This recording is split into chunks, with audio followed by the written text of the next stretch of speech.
My YouTube channel सृष्टिज SST classes. हम लोग पढ़ रहे थे क्लास 10 ज्योग्राफी के चैप्टर 1 रिसोर्स एंड डेवलपमेंट के बारे में। आज का हम लोगों का टॉपिक है लैंड रिसोर्सेज। चलिए शुरू करते हैं। लैंड रिसोर्सेज ये एक नेचुरल रिसोर्स है और ये हमारी लाइफ के लिए बहुत ही ज़्यादा इम्पोर्टेंट है। इसके बहुत सारे यूजेस हैं। यूजेस क्या है? For living, economic activities. हम लोग यहाँ पे लैंड में ही तो रहते हैं, अगर लैंड ही नहीं रहेगा तो हम लोग रहेंगे किस पे? तो ये सबसे इम्पोर्टेंट क्यों है हमारे रहने के लिए। हम लोग इस लैंड पे various types of economic activities को परफॉर्म कर सकते हैं, एग्रीकल्चर कर सकते हैं, इंडस्ट्रीज कर सकते हैं। इसका मतलब प्राइमरी, सेकेंडरी, टर्शरी कोई भी एक्टिविटी हो हम लोग इजिली लैंड पे कर सकते हैं। और थर्ड क्या है?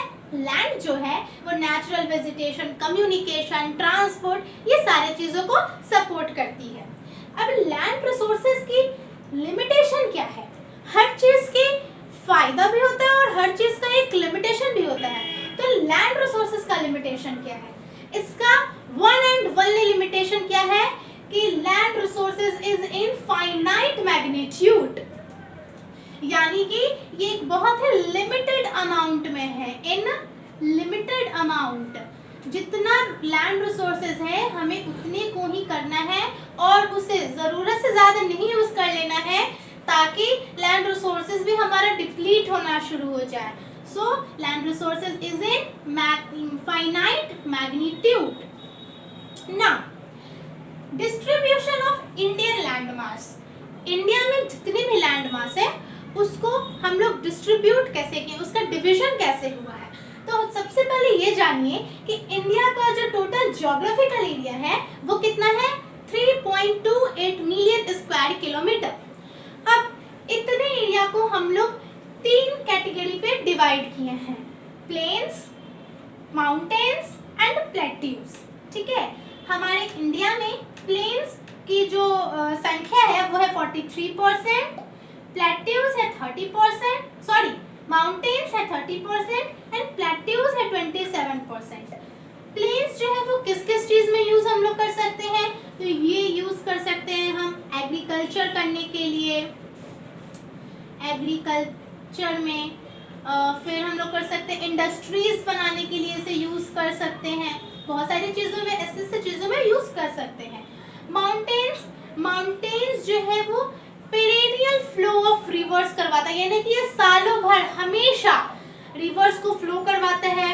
वहाँ पे फैसिलिटीज, टूरिज्म, अगर कोई टूरिस्ट जाता है वहाँ पे घूमने के लिए तो वहाँ के पे वो फैसिलिटीज प्रोवाइड करवाता है, यानी कि इसकी क्या क्या हो जाएंगे?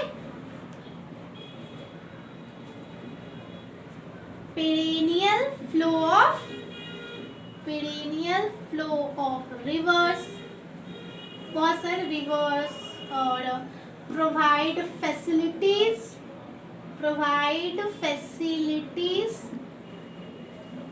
टू टूरिस्ट जो वहाँ पे जाते हैं उनको फैसिलिटीज प्रोवाइड करवाता है। और प्लेट्यू जो हमारा 27% है वो प्लेट्यू क्या करवाता है? तो क्या करता है? It possesses rich reserves of minerals ये करवाता है। और फॉसिल फ्यूल्स यहाँ पे पाए जाते हैं, मिनरल्स पाए जाते हैं, बहुत सारी चीज़ें पाई जाती हैं। क्लियर? यानी कि प्लेन क्या करते हैं? एग्रीकल्चर और इंडस्ट्री में यूज होते हैं। माउंटेन्स क्या करते हैं? पेरेनियल फ्लो ऑफ रिवर्स करवाते हैं और वहाँ के जो नेचर है, वहाँ की जो भी ब्यूटी है उसके कारण टूरिज्म अट्रैक्ट होते हैं, तो ये टूरिज्म को सपोर्ट करते हैं। और प्लेट्यूज यहाँ पे मिनरल्स जो है वो बहुत ही अच्छे अमाउंट में पाई जाती हैं। Now next topic is land utilization. हम लोग किस किस पर्पस के लिए लैंड को यूटिलाइज करते हैं, किस किस चीज़ों के लिए हम लोग लैंड को यूज़ करते हैं। तो हम लोगों को बहुत सारी चीज़ें पढ़नी है, किस किस चीज़ के पे बेस्ड रहता है लैंड यूटिलाइजेशन। तो चलिए, पहला है फॉरेस्ट। फॉरेस्ट जो है वो गवर्नमेंट के द्वारा डिक्लेयर किया जाता है। किसी एक एरिया को लेके गवर्नमेंट डिक्लेयर कर देती है कि ये एरिया अंडर फॉरेस्ट आएगा। यहाँ पे फॉरेस्ट का मतलब आप लोग नेचुरल फॉरेस्ट नहीं समझ लीजिएगा, यहाँ पे फॉरेस्ट किसी डिजर्ट एरिया को भी बोला जा सकता है, यानी कि गवर्नमेंट वो किसी भी एरिया को फॉरेस्ट डिक्लेयर कर सकती है। जरूरी नहीं है कि वो एक्चुअल फॉरेस्ट, नेचुरल फॉरेस्ट के अंडर ही आए। फॉरेस्ट जो है वो ये भी जरूरी नहीं है कि जब एक्चुअल फॉरेस्ट का इंक्रीज हो तभी ये फॉरेस्ट का भी इंक्रीज हो जो गवर्नमेंट के द्वारा डिक्लेयर किया गया हो, क्योंकि एक्चुअल फॉरेस्ट कब इंक्रीज होगा, जब नेचुरल वेजिटेशन हमारा इंक्रीज होगा। बट फॉरेस्ट जो गवर्नमेंट के द्वारा डिक्लेयर किया गया ये कब इंक्रीज होगा, जब गवर्नमेंट किसी एरिया को फॉरेस्ट के अंदर डिक्लेयर कर देगी। Second is land not available for agriculture. वैसा लैंड जो एग्रीकल्चर के लिए अवेलेबल ना हो, जैसे कि barren and wasteland. Barren and wasteland क्या है? वैसा लैंड जो जिसकी फर्टिलिटी अच्छी नहीं हो और इस पे हम लोग तब तक अपना एग्रीकल्चर परफॉर्म नहीं कर सकते हैं जब तक हमारे पास अवेलेबल टेक्नोलॉजी ना आ जाए, जैसे बैरेन हिली टेरेन्स में हो गया, डिजर्ट एरियाज में हो गया, इन सब जगहों पर। Second is land put to non agricultural uses. वैसा लैंड जो नॉन एग्रीकल्चरल यूजेस के लिए यूज हम लोग करते हैं, यानी कि नॉन एग्रीकल्चर यानी एग्रीकल्चर के अलावा हम लोग उस पर कोई भी एक्टिविटी परफॉर्म कर सकते हैं, जैसे कि इंफ्रास्ट्रक्चर कर सकते हैं, सेटलमेंट कर सकते हैं यानी कि बिल्डिंग्स बनाना, कोई इंडस्ट्रीज बनाना, उस पर बहुत सारी चीजें परफॉर्म कर सकते हैं। Third one is other uncultivated land. बहुत सारे अनकल्टिवेटेड लैंड भी होते हैं, जैसे permanent pastures and grazing land. Permanent pastures and grazing land ये जो है वो विलेज पंचायत के अंडर आते हैं, यानी कि इसका जो भी होता है देख रेख वो सब विलेज पंचायत लोग करते हैं, यानी कि विलेजर्स करते हैं। और इसमें जो भी ट्री क्रॉप्स या फिर कोई भी क्रॉप्स ग्रो किए जाते हैं वो कैटल्स की ग्रेजिंग में बहुत ही ज़्यादा यूजफुल होते हैं। Second, land under miscellaneous tree crops and groups. वैसा लैंड जिसमें वैरायटीज ऑफ ट्री क्रॉप्स को हम लोग ग्रोन करते हैं और इस लैंड पे इंडिविजुअल्स आके अपना ट्री क्रॉप्स को ग्रोन करवा सकते हैं, और सिर्फ इंडिविजुअल ही करवाते भी हैं, कोई और इसे गवर्नमेंट के द्वारा इसे नहीं करवाया जाता है। और ये लैंड जो है वो नेट शोन एरिया, यहाँ पे NSA का मतलब है net sown area, net sown area के अंडर ये नहीं आता है। Next is culturable Westland.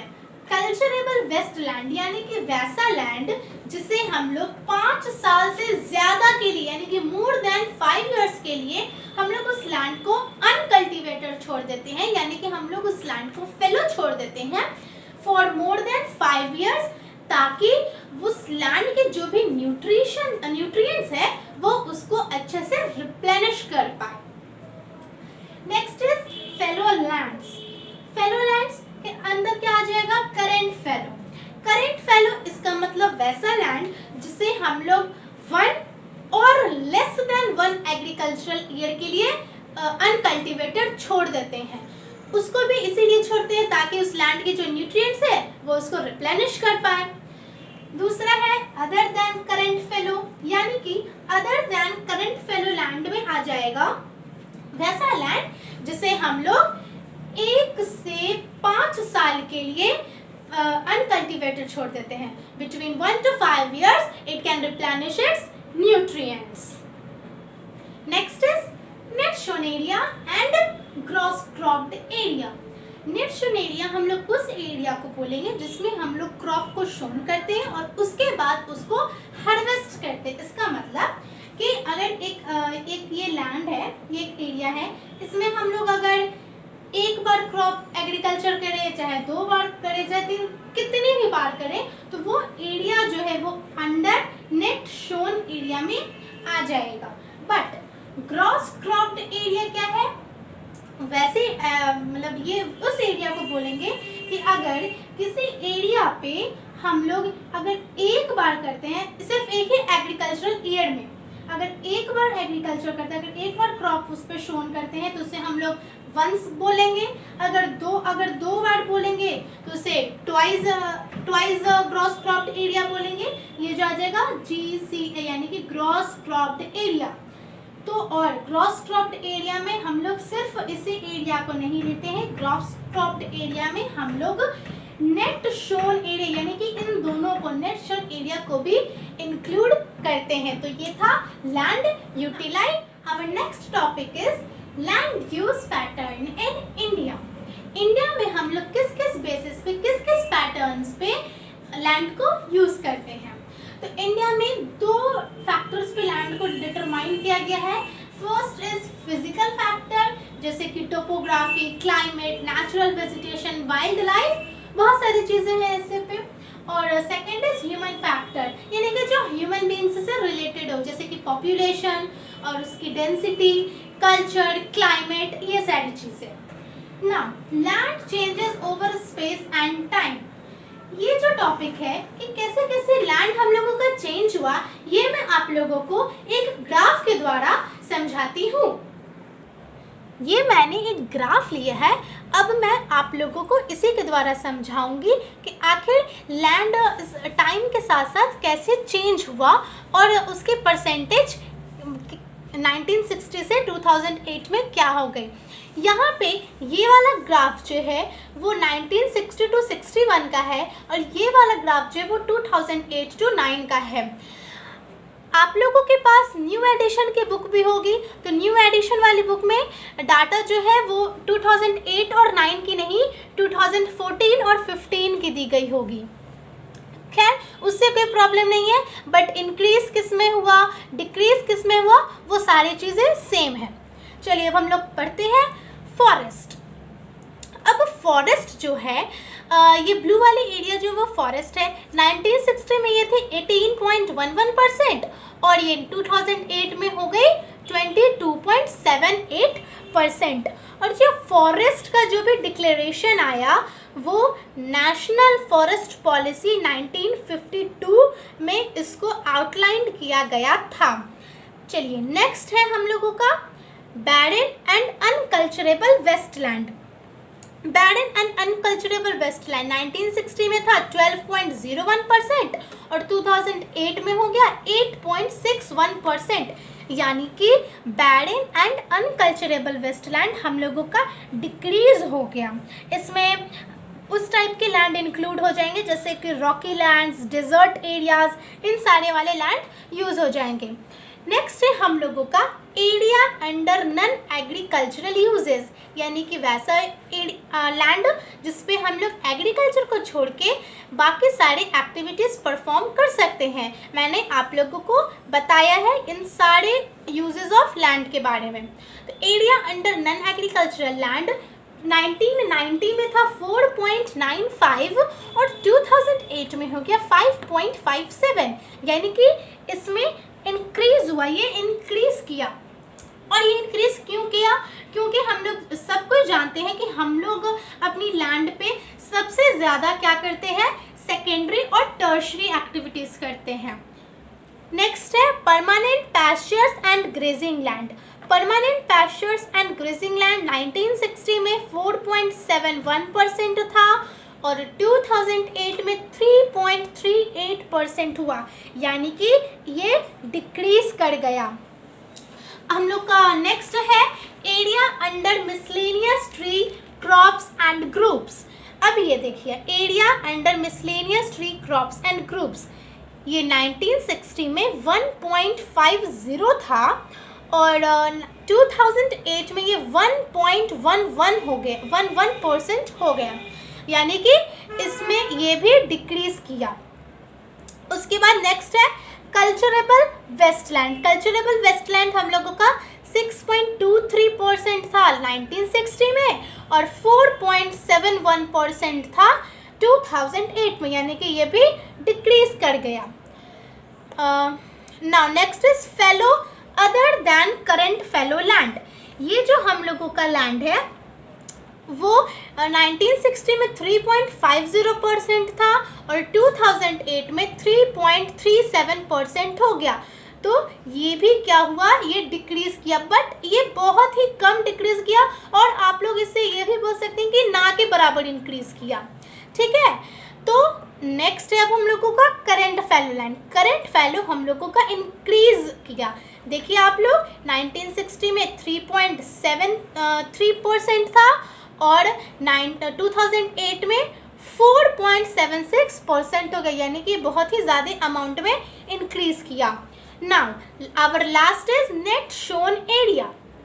अब नेट शोन एरिया में क्या हुआ, तो नेट शोन एरिया भी हम लोगों का इंक्रीज हुआ। 1960 में ये 45.26% था, और 2008 में ये 46.24% था। तो इस तरह से हम लोग इस ग्राफ के द्वारा ये समझ चुके हैं कि आखिर टाइम के साथ साथ हम लोगों का जो भी लैंड यूज कैटेगरीज था वो कैसे कैसे चेंज हुआ।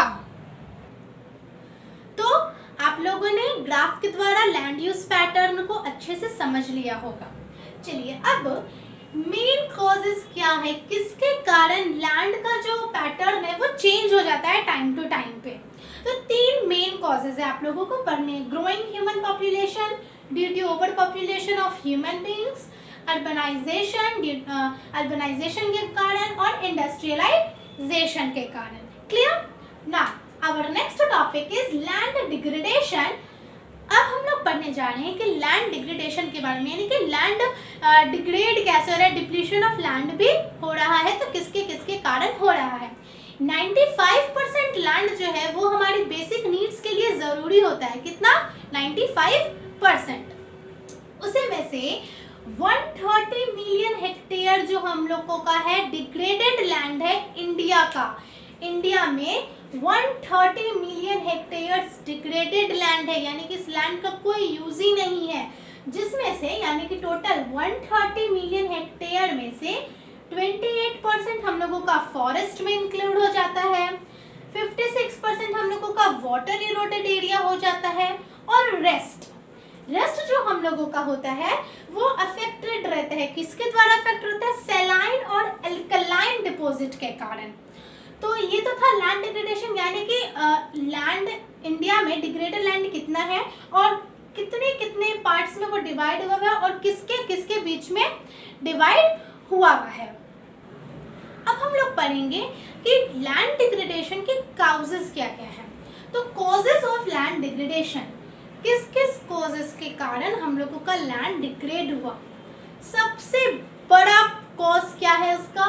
डिफॉरेस्टेशन। हम लोग जो डिफॉरेस्टेशन करते हैं कुछ भी करने के लिए, वो तो एकदम रूट कॉज हो गया लैंड डिग्रेडेशन का। दूसरा क्या है? ओवरग्रेजिंग। ओवरग्रेजिंग के कारण भी लैंड डिग्रेड हुआ। नेक्स्ट माइनिंग के कारण भी लैंड डिग्रेड हुआ। अब माइनिंग के कारण लैंड डिग्रेड कैसे हुआ? माइनिंग किसे बोलते हैं? Extraction of minerals. अगर हम लोग किसी लैंड पे से मिनरल्स को एक्सट्रैक्ट किए, क्लियर, जब हम लोग मिनरल्स को एक्सट्रैक्ट किए तो क्या हो गया, वहाँ पे एक गड्ढा, सबसे गड्ढा छूट गया, वो एक डीप स्कार्स वहाँ पे रह गया। उसमें क्या होगा कि अगर बारिश हुई तो वहाँ पे वाटर लॉगिंग हो जाएगा, या और वो उस लैंड के सॉइल की फर्टिलिटी, उसके न्यूट्रिएंट्स को भी पूरा इम्बैलेंस करके रख देगा।